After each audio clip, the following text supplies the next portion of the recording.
we always get nervous when we see clients that are relying on the tester to developer ratios that they plucked off the internet to determine what the number of testers ought to be. Now, I think it's definitely true, as Sergey says, that there tends to be a correlation between type of project and the number of members of the test team. And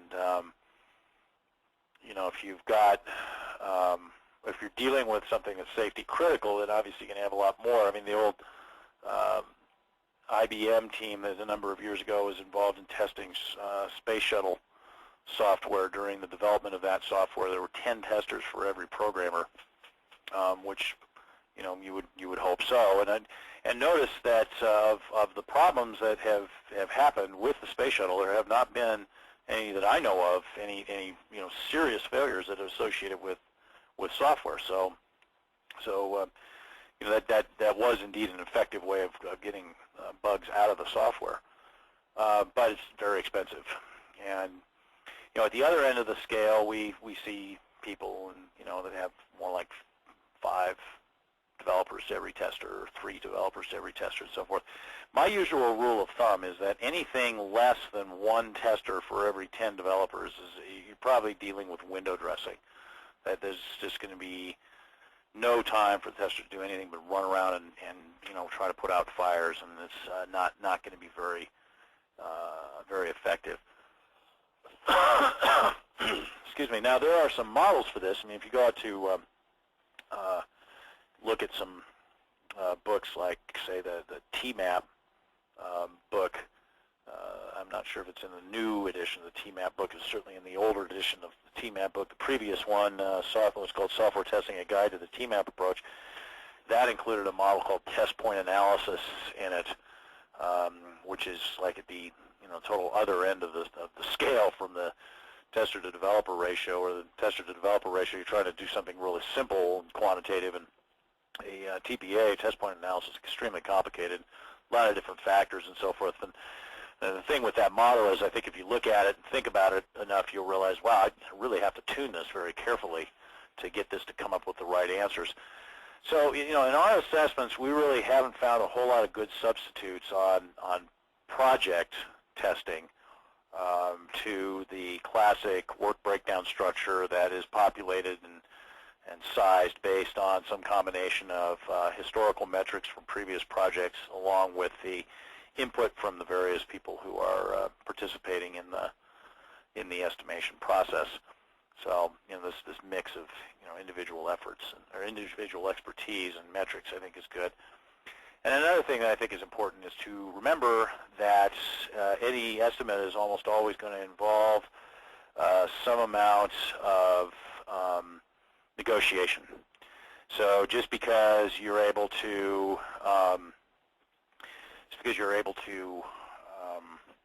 come up with an estimate, and you say, hey, we can do this, it doesn't necessarily mean that people are going to look at that, management's going to look at that and say, hey, this is great, go ahead and do that. I mean, usually there's going to be some pushback. Management's going to come back and say, hey, understand this is how long you want, but the project has to be done by this date, so you got to have testing done by this date, and so we need you to cut off 25% of your test execution schedule, but by the way, we can't give you any more money, and in fact, we can't even give you as much money as you asked for. And so there's always going to be some element of iteration and negotiation here. So don't see that necessarily as a failure. There's always some amount of adjustment about how much testing you would like to do versus how much testing the organization is actually going to enable you to do. Okay, I have a question from Letitia here. Rex, do you use a framework or a maturity model to perform a test assessment? That's a good question. So I wrote a book called Critical Testing Processes, which is the framework that I use to do the assessment, combined with some metrics analysis that I've grown up over the years. But I mean, most of what we look at is described in that book, Critical Testing Processes. So that's a framework that's out there. Maturity models. Sometimes clients say, well, as part of doing this, we'd like you to look at our TMM/TMMI maturity or TPI maturity and so forth. And we can do that. as well.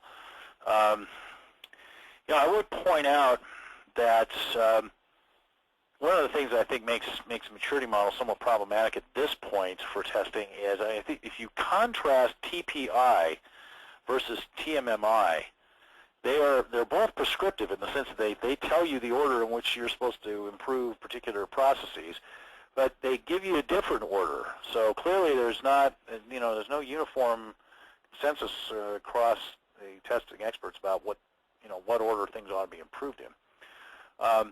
And I actually think that it's not possible to have a uniform consensus about that, because testing, it very much has to be, as I said at the outset of this, connected to business value.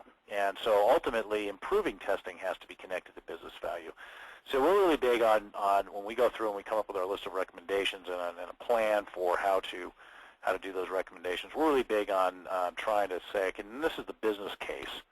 This is the business case for doing these recommendations, and here's how much money you're going to save, rather than appealing to an arbitrary maturity model and saying, okay, well, you need to improve this stuff in this particular order. I'm not saying that these maturity models, don't get the word arbitrary wrong. I'm not saying that the maturity models have no value. We're working with a client right now that's as part of a CMMI initiative. We're working with them on the verification and validation piece of the CMMI stuff, and they're definitely getting value from it. But it's kind of interesting. It's almost like the value tail is wagging the CMMI dog in that case. And it's kind of like people are looking at corporate commitment to CMMI as a grassroots opportunity to make all sorts of really valuable improvements that they've wanted to make for a long time.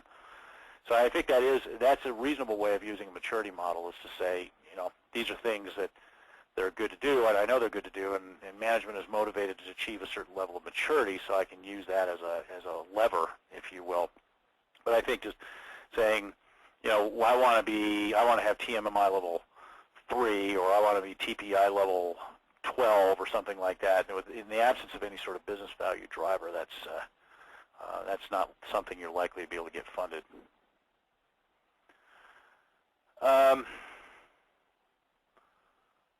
Let's see, a question from Rich. But not in a cost position to use a consultancy, would you be able to recommend any open source test practice assessment tools on the web? I'm certainly not aware of any open source tools, but as I mentioned, you can get a copy of my book, Critical Testing Processes, which will give you certainly some ideas about where to start, and there are other books about test process improvement that would also do that.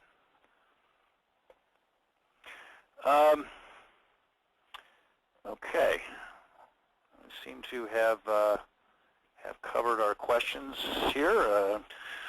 Done well on time.